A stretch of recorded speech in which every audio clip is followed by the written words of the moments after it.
umabot na rin sa punto na parang ang angling nung line of questioning niya is, you shouldn't be asking OR or receipt because by doing so, you are compromising the confidentiality of the activity or whatever initiative that they would like to do.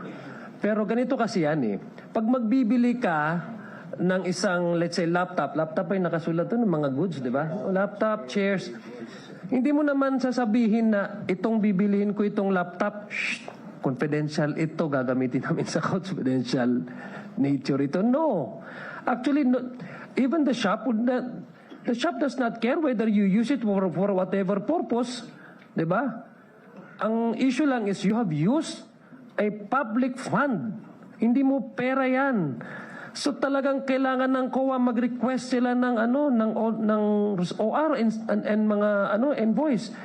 You should not weaken the mandate of COA by being technical about it and say hide behind the confidentiality nature of your activity and say do not ask us any more ORs because this is confidential in nature. For God's sake, what you have used there to buy these supplies are public funds.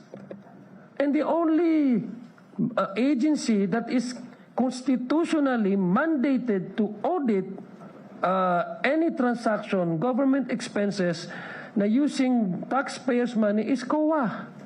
So, yun lang. Very simple lang yun, di ba? At saka babalikan natin from the very start, no? Kasi nawawala ata ito sa, sa linya din ng questioning.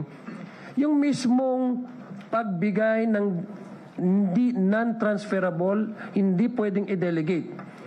Yung power ng SDO to use the confidential funds to any other person. Because if you do that, then that is unlawful expenses.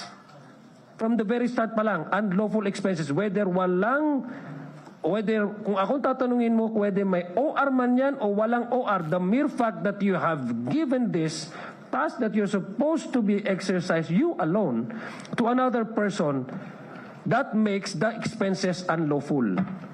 Diba? So I mean, let's go back to the very premise why COA has flagged this itong expenses na to ng confidential funds na na-disallow nila because the very premise of giving that to La Chica and giving that to Colonel Nolasco already is a violation of the joint circular, and therefore it made the utilization of the confidential funds unlawful expenses.